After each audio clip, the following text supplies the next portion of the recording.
রাষ্ট্রীয় বাহিনী হাসিনার সময়ও এমন নৃশংসভাবে হামলা করেনি, ববি হাজ্জাজ বলেছে গতকাল।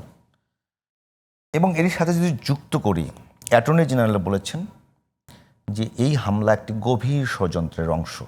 যেই জাতীয় পার্টি সব সময় ফেসিবাদকে সাপোর্ট দিয়ে এসছে, তাদের উপরে ভর করে ফেসিবাদী সরকার একটি আইনি বৈধতা পেয়েছে, সেই বৈধতা দিয়ে দেশের মানুষের উপর নির্যাতন চালিয়েছে। তাদেরকে প্রোটেকশন দেওয়ার জন্য গণ অভ্যুত্থানের পক্ষে যে শক্তি, তার উপরে ধরনের নৃশংস হামলা, কিভাবে দেখছেন বিষয়টাকে? আপনি খুব গুরুত্বপূর্ণ প্রশ্ন করেছেন এবং ববি হাজ্জাজ যে কথা বলেছেন এর প্রেক্ষিতে যেটা বলা উচিত সেটা হলো যে নুরুল হক নূর একজন রাজনৈতিক ব্যক্তিত্ব। গণ অধিকার পরিষদের তিনি সভাপতি এবং তিনি উঠে এসছেন এমনভাবে যে কোনো পকেট থেকে হওয়া রাজনীতিবিদ তিনি নন। ফেসিবাদের বিরুদ্ধে আন্দোলন দিয়ে উঠে আসা, ফ্যাসিবাদের বিরুদ্ধে বারবার তিনি 17-18 বার তিনি শারীরিকভাবে আঘাতপ্রাপ্ত হয়েছেন। আমাদের ঢাকা বিশ্ববিদ্যালয়ের লাইব্রেরির সামনে একজন শিক্ষকের পা জড়িয়ে ধরে আছে, আর ঠিক সেই সময় ছাত্রলীগ তাকে পেটাচ্ছে এইভাবে। এবং শেষ জুলাই গণ অভ্যুত্থানের সময় শেষ আন্দোলনেও তাকে যেভাবে মারা হয়েছে, শারীরিকভাবে আঘাত করা হয়েছে, হাত পা ভেঙে দেওয়া হয়েছে, এই নেতাকে এভাবে স্বৈরাচারী কায়দাতেই বলবো যে আঘাত করা সত্যি দুঃখজনক এবং ভয়াবহভাবে নিন্দার বিষয়। আপনারা জানেন যে বাংলাদেশের সকল রাজনৈতিক মহল কিন্তু এ বিষয়ে সোচ্চার যে এর মধ্যে দিয়ে কি ফ্যাসিবাদের কোনো আভাস পাওয়া যাচ্ছে। আপনি যেটা বলছেন যে সর্ষের মধ্যে ভূত, তার যে গন্ধ সেটা কি পাওয়া যাচ্ছে? এই প্রশ্নটাই উঠেছে এবং এটা প্রাসঙ্গিক। এই প্রশ্ন ওঠা প্রাসঙ্গিক। বাংলাদেশ জাতীয়তাবাদী দল, বাংলাদেশ জামায়াতে ইসলামী সহ বাংলাদেশের সকল দল নুরুল হক নুরুর দলের পাশে দাঁড়িয়েছে। কারণ যে কারণে জুলাই গণঅভ্যুত্থান হয়েছিল, যে কারণে 17 বছর ধরে মানুষ অপেক্ষায় ছিল, সেই বাক স্বাধীনতা, রাজনীতি করবার সুন্দর একটা আকাঙ্ক্ষা, স্বপ্ন বাস্তবায়নের জন্য পরিচর্যা, সেইটাতে বাধাগ্রস্ত হয়েছে। এবং এটা প্রথম হলো এবং সেটা নুরুল হক নূরের উপরে হলো। এর নিন্দা জানানো মানে একটা বিষয় যদি বলি ডক্টর সাইফুল ইসলাম, মানে দীর্ঘদিন আন্দোলন করার পরে জুলাই অভ্যুত্থানের ফলে তো একটা অর্জন আছে, ফেসিবাদ পালিয়ে গেছে। এখন প্রশ্ন হলো, ফেসিবাদের আগে যে ধরনের নির্যাতনের শিকার হয়েছে আন্দোলনকারীরা, এখনো কি সেই ধরনের নির্যাতনের শিকার হবে? সেটা সমীচীন নয়। হচ্ছে কোথাও তার মানে আইন শৃঙ্খলা বাহিনী এখন পর্যন্ত সংস্কার হয়নি, প্রমাণ করে কিনা? অবশ্যই অবশ্যই দীর্ঘদিন ধরে আইন শৃঙ্খলা বাহিনী যে সংস্কার হয়নি এবং রাজনৈতিক দলগুলো অব্যাহতভাবে প্রথম থেকে লাস্ট গতকালকেও এরকম শব্দ এসছে যে এই প্রশাসনের ভেতরে আওয়ামী ফ্যাসিস্টদের দোসররা ঘাপটি মেরে বসে আছে এবং তার সংখ্যা অনেক, এবং তারা সুযোগ পেলেই সেই আঘাতটা করছে যেখানে যেভাবে পারে। তারা সংগঠিত হচ্ছে, সংগঠিত হবে। এবং তাহলে প্রশ্ন আসে যে সরকার, রাজনৈতিক দল, আপনারা তো এখন ঐক্যবদ্ধভাবে কাজ করছেন, এই সরকারকে ধরে নেওয়া হয় যে তারা সব সরকারের মতের সরকার, তাদের মত নেই সরকার এসছে। তো এখন যদি বলি যে আপনারা তাহলে এত এক বছরে কোনো অর্জন নেই, এক বছরে অর্জনের যে জায়গাটা, আপনারা সবাইকে তাহলে কেউ নির্বাচনের পক্ষে, কেউ নির্বাচনের বিপক্ষে, এটা নিয়ে ব্যস্ত আছেন। আসলে সংস্কার নিয়ে আপনাদের আসলে কারো মাথা ব্যথা নেই, এরকম তো না। এরকম না। ব্যাপারটা হলো যে এটা সত্যি যে সর্বসাধারণের, সব মানুষের ম্যান্ডেট নিয়ে এই সরকার গঠিত হয়। এবং প্রফেসর ইউনূস স্যার বলেছেন যে খুব স্বল্প সময়ে, আমার কাছে সময় ছিল না, এমনকি সরকার ছিল না 3 দিন, ওনাকে ফ্রান্স থেকে এসে তিনি দায়িত্ব নিয়েছেন।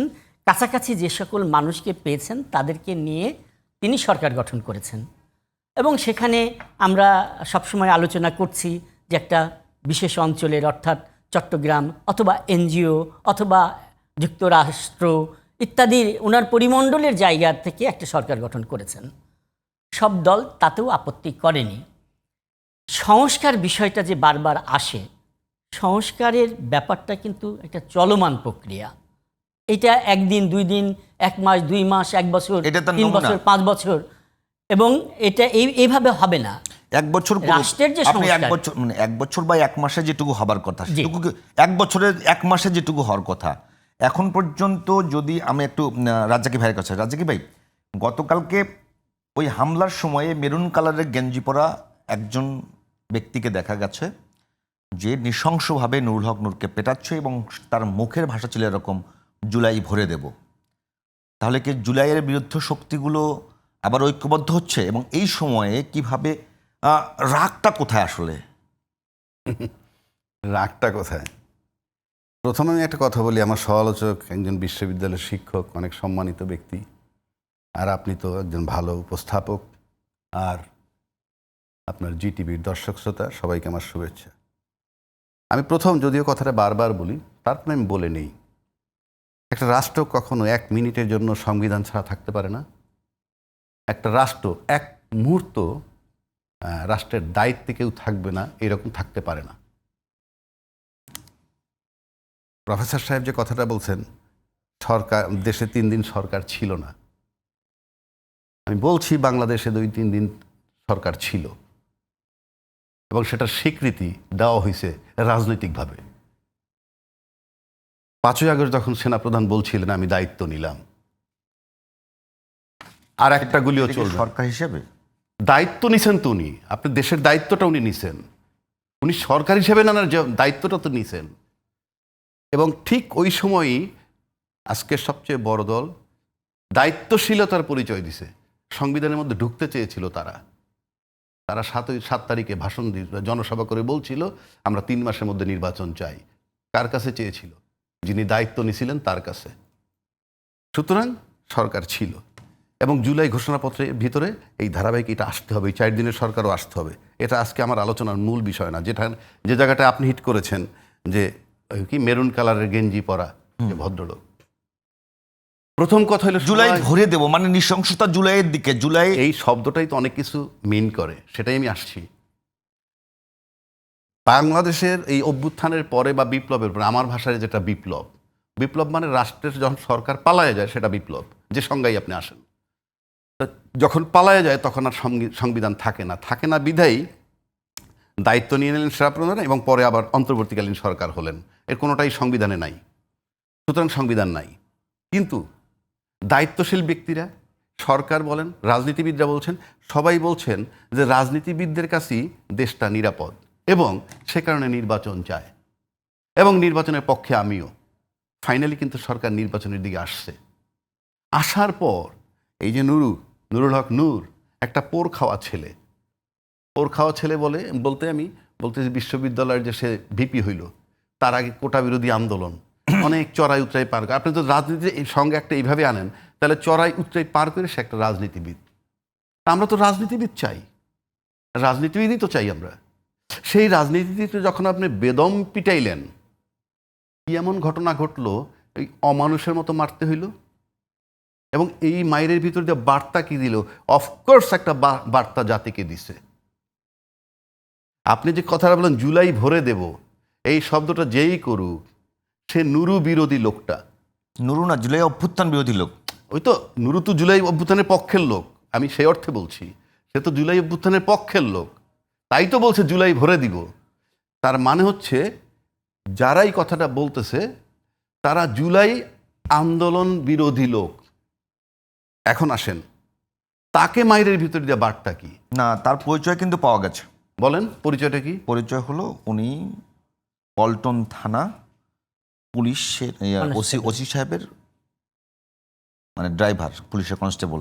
ফাইন, তার মানে সরিষার ভিতরে ভূত। হ্যাঁ ঠিক আছে, তার মানে সে পুলিশের ওসি সাহেবের ড্রাইভার, মানে সে পুলিশ কনস্টেবল। এখন প্রশ্ন হচ্ছে যে নুরুল হক নূর দিকে বার্তাটা কি? এই যে জাতীয় পার্টি গত 15 বছরের তার রোলটা কি ছিল? সরকারকে বৈধতা দেওয়া, বিরোধী দল হিসাবে যেই সরকারটাকে তাড়ানো হইল, এবং একটা সিম্বলিক বিরোধী দল লাগছিল। এবং এই অভ্যুত্থান গৃহপালিত। গৃহপালিত এই অভ্যুত্থানের পর দেখেন ইন্টারেস্টিং ভাইস ভার্সা, এরশাদ সাহেব কিন্তু আসম আব্দুর রবকে বানাইছিল গৃহপালিত বিরোধী দল। এরশাদ সাহেব যেহেতু সে গৃহপালিত দল বানাইছিল, বিরোধী দল বানাইছিল, উপরওয়ালার থেকে একটা স্যাংশন হয়েছে, সময়ের ব্যবধান জাতীয় পার্টিও আওয়ামী লীগের গৃহপালিত বিরোধী দল ছিল। এখন সে নোহেয়ার, তাকে কোনো জোটে নিচ্ছে না, কোনো দলে যাচ্ছে না। সে নোহেয়ার হওয়ার পর আপনি দেখেন জাতীয় পার্টি ওয়াজ নোহেয়ার, এবং জাতীয় পার্টি দীর্ঘ 15 বছরেও কোনো শক্তি তার ছিল না। এই শক্তি তার কোত্থেকে আসলো? অর্থাৎ সে একটা জানালা ওপেন করছে, সেই জানালা ওপেন কইরা কথা বলতেছে কার সাথে, যার সাথে সে প্রেম করতেছে। সেই প্রেম হইল লিডারগুলা পাবেন না, সব পলাতক। ওই পলাতক দলের যে কর্মীগুলো রয়েছে তাদের সাথে জানালা দিয়ে কথা হচ্ছে, এবং সুযোগ পেলে ঘরে ঢুকাবে, সুযোগ পেলে ঘরে ঢুকাবে। এরকম অভিযোগ এসছে, এরকম কথা আলোচনা চলছে। আমি আমার অনুমানটা বলছি, ঢুকবে। ঢুকলে পরে কি হবে আপনি লক্ষ্য করে দেখেন যে এই সময় জাতীয় পার্টিকে ফেভার করে নুরুর উপরে যে নির্যাতনটা করা হইল, এটা পিওর বার্তা। আমি তর্কের খাতিরে ধরে নিলাম নুরুরা ওই অফিসে হামলা করতে গেছিল, তর্কের খাতিরে আমি ধরে নিলাম। অনেক কিছু বলে তো, ওইরকম কিছু পাওয়া যায়নি, এখন পাওয়া যায় নাই, পত্রিকায় আচ্ছা, আসে নাই। পত্রিকায় আসে নাই। তাহলে একটা সংঘর্ষ হয়েছে কি, এই দলটাকে নিষিদ্ধ করতে হবে, এর কার্যক্রম নিষিদ্ধ করতে হবে। এখন যে দেশের প্রেক্ষাপট, খুব জাস্টিফাইড চাওয়া, খুবই যৌক্তিক চাওয়া। সেই চাওয়াটা হবে কি হবে না বড় কথা নয়, এটার জন্য আপনি এভাবে এদেরকে কিন্তু ধরে আস্তে করে গাড়িতে ভরে নিয়ে থানায় গিয়েও পরে ছেড়ে দিতে পারতো। আপনি এটা মানলেন কেন? এটা সিম্বলিক যে এই জাতীয় পার্টি কিন্তু জাতীয় পার্টি না, এটা হলো Awami League is covered by Jatiya party.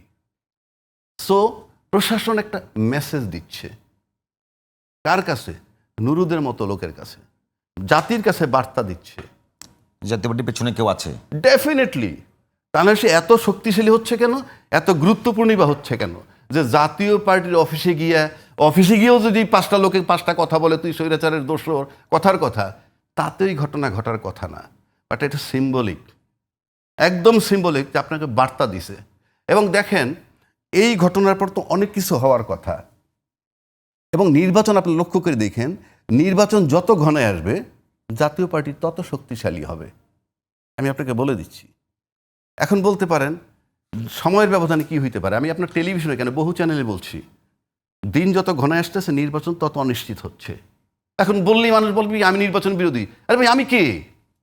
I am simple man. আমি একটা অ্যানালাইসিস বলতেছি।